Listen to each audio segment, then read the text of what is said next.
Untuk salah satu pelanggaran-pelanggaran peraturan daerah yang berpotensi mengganggu ketentraman dan ketertiban umum masyarakat.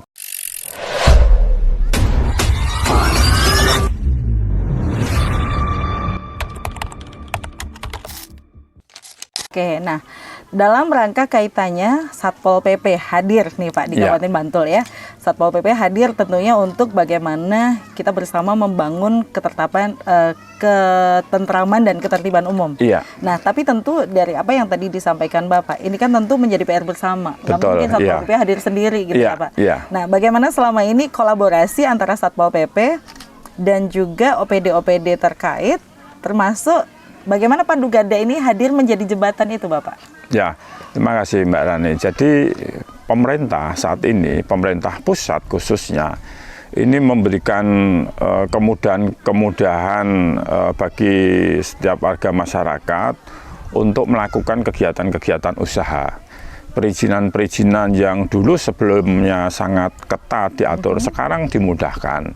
Dan sekarang ini mencari izin cukup dari rumah melalui OSS yang telah disediakan oleh pemerintah.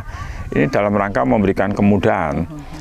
Tetapi di sisi lain kadangkala kemudahan-kemudahan yang diberikan oleh pemerintah ini dimanfaatkan oleh sebagian masyarakat yang kurang bertanggung jawab.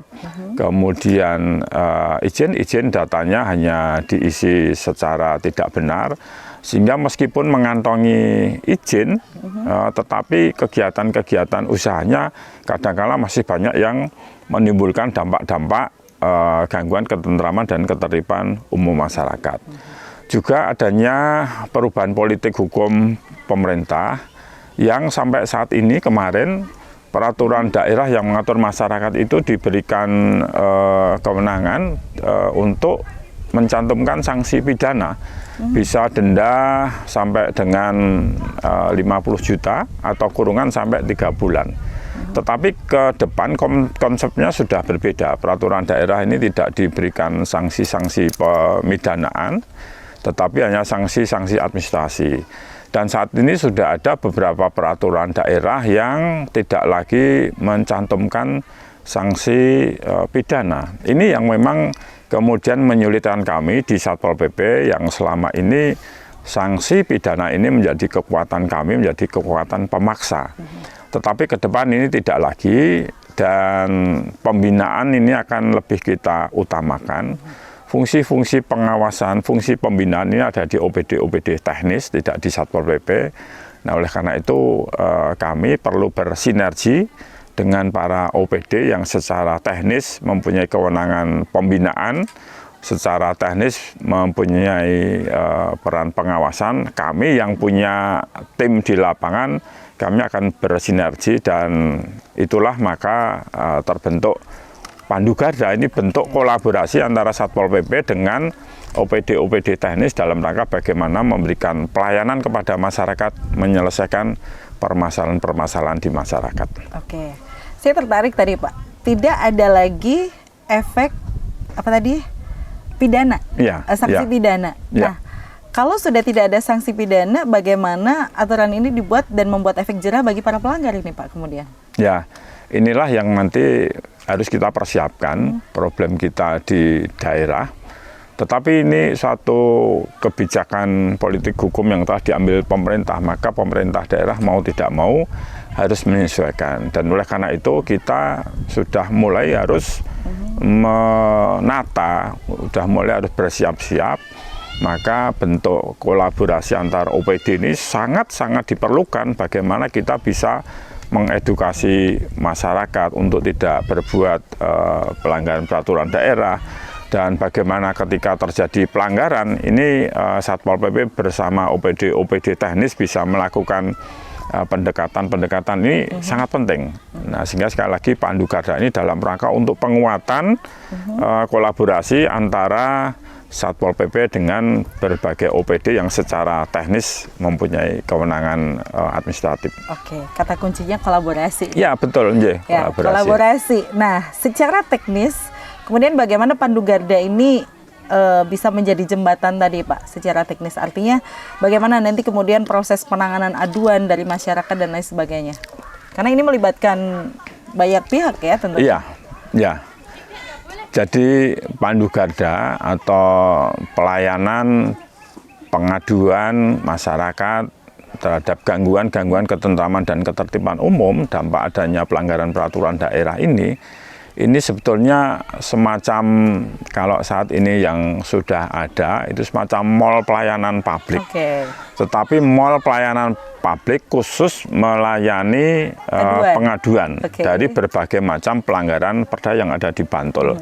Nah, tetapi mall ini tidak dalam bentuk fisik, tetapi kami ada di ruang digital, virtual. Artinya ya kita berkolaborasi, kita duduk bersama di dalam satu ruang digital. Minimal kita ada yang namanya grup WA yang isinya Satpol PP dan berbagai OPD teknis, sehingga ketika ada satu bentuk pengaduan maka di ruang digital ini kita langsung melakukan pembahasan sehingga bisa mendapatkan solusi dengan lebih cepat.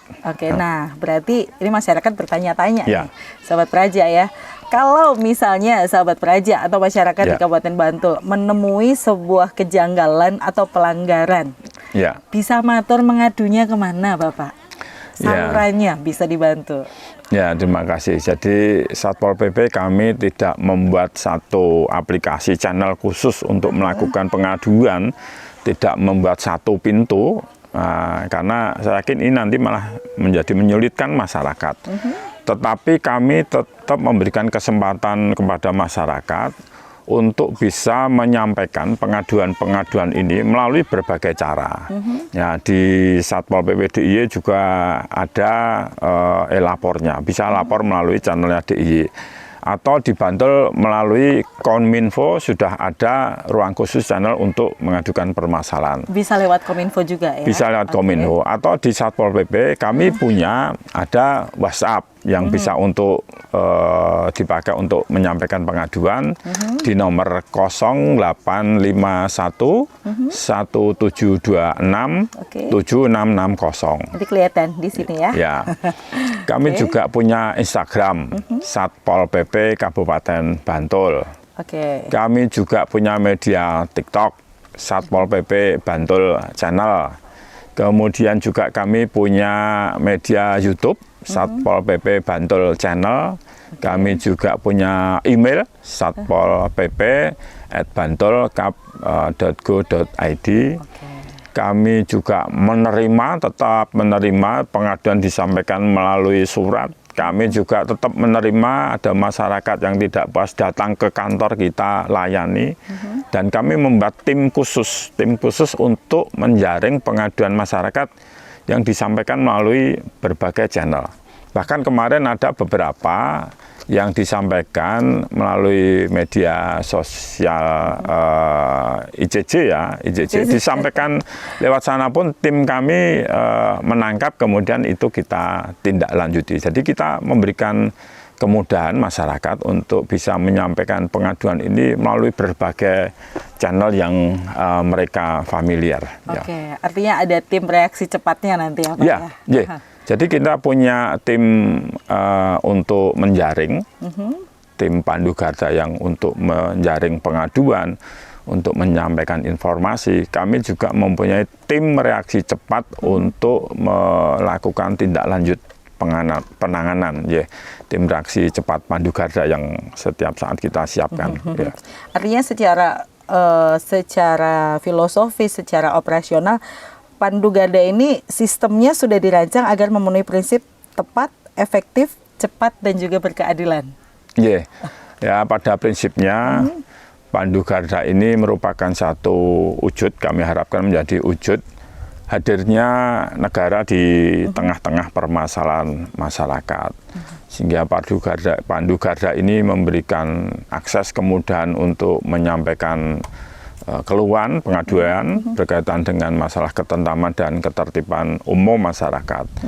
Pandu Garda ini juga merupakan salah satu implementasi dari misi kedua Bapak Bupati mewujudkan transformasi tata kelola pemerintahan yang kreatif, yang inovatif, yang kolaboratif, juga yang responsif, dengan berbasis teknologi informasi dalam rangka untuk penguatan peningkatan pelayanan masyarakat yang lebih baik dan berkeadilan.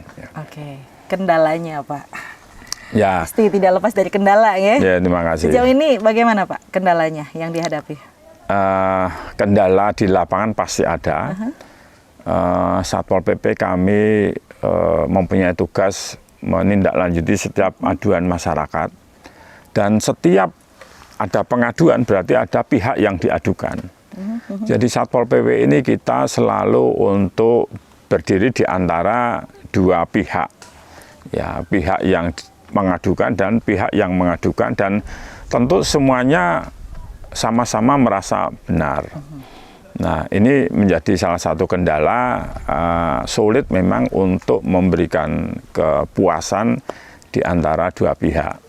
Yang kedua, masyarakat tentu mempunyai harapan yang cukup tinggi kepada Satpol PP.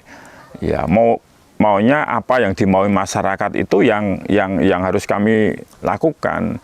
Nah, padahal kami harus bertindak atas dasar hukum, atas dasar regulasi, peraturan perundang-undangan yang ada, perda-perda yang ada. Bukan kami bertindak atas maunya masyarakat seperti apa, tetapi peraturan daerah ini yang menjadi dasar kami untuk bertindak.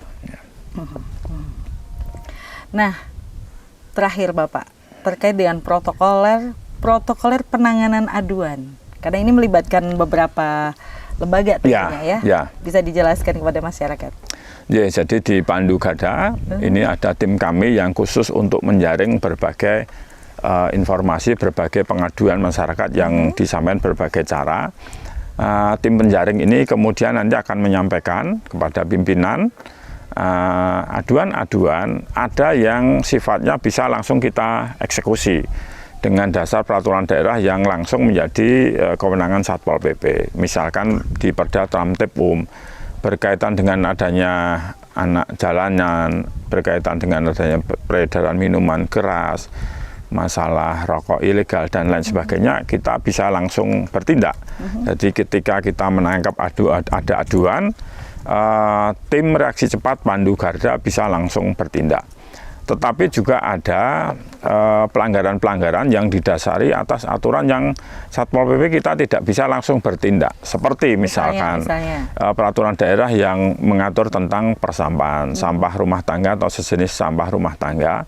Memang di dalam Perda dan Perbubnya yang mempunyai kewenangan untuk melakukan penindakan administratif itu ada di Dinas Lingkungan Hidup. Nah, pengaduan kami tetap menerima, tapi kami tidak bisa langsung melakukan tindakan-tindakan penertiban berkaitan dengan pelanggaran-pelanggaran masalah sampah.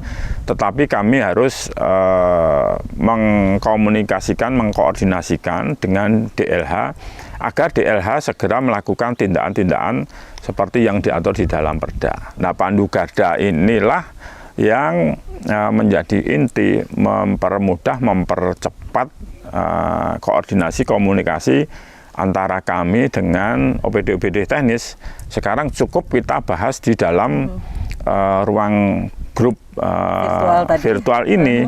Kalau dulu setiap pengaduan ya kami harus mengundang surat, tanggal berapa harus undang, atau mungkin dari OPD teknis harus mengundang kami dan lain sebagainya. Ini waktunya sangat panjang dan tidak efisien di dalam penggunaan anggaran, harus menyediakan anggaran-anggaran rapat dan lain sebagainya. Kalau ini sudah kita sepakati di dalam grup ini, secepat-cepatnya koordinasi komunikasi bisa kita lakukan di media virtual ini. Artinya cepat, tanggap, dan berkeadilan. Betul, tadi, ya. Yang penting cepat dan tepat. Ya. Oke, baik. Ya. Terakhir Bapak, sebelum kita akhiri, ada pesan khusus untuk masyarakat dalam rangka menjaga ketertiban dan keamanan khususnya di Kabupaten Bantul? Ya, terima kasih bagi segenap warga masyarakat di Kabupaten Bantul. Pak Bupati, Bapak Haji Abdul Halim Musleh telah mencanangkan Bantul sebagai Bantul Ksatria. Artinya semangat nilai-nilai kepahlawanan di Kabupaten Bantul, nilai-nilai kepahlawan para pendahulu kita, mari bersama-sama untuk kita terapkan di masyarakat, untuk tetap kita guyup rukun, semangat membangun Bantul, dan semuanya untuk bisa lebih taat kepada aturan, taat kepada hukum yang ada, hindari kita untuk menimbulkan hal-hal yang bisa mengganggu ketentraman dan ketertiban umum. Tetapi apabila tetap masyarakat merasa mendapatkan gangguan tram-tip maka masyarakat Bantul jangan ragu-ragu untuk menyampaikan keluhan, menyampaikan pengaduan kepada kami di Satpol PP, dan Pandu Garda selalu siap untuk menyambut sambatmu. Terima kasih Pak Jati, kusambut sambatmu. Terima kasih. Satu tagline dari Pandu Garda. Terima kasih, dan demikian obrolan kami bersama Kepala Satuan Polisi Pamong Praja Kabupaten Bantul, Bapak Raden Jati Bayu Broto SH M Hum. Terima kasih, saya Rani Albani. Assalamualaikum warahmatullahi wabarakatuh.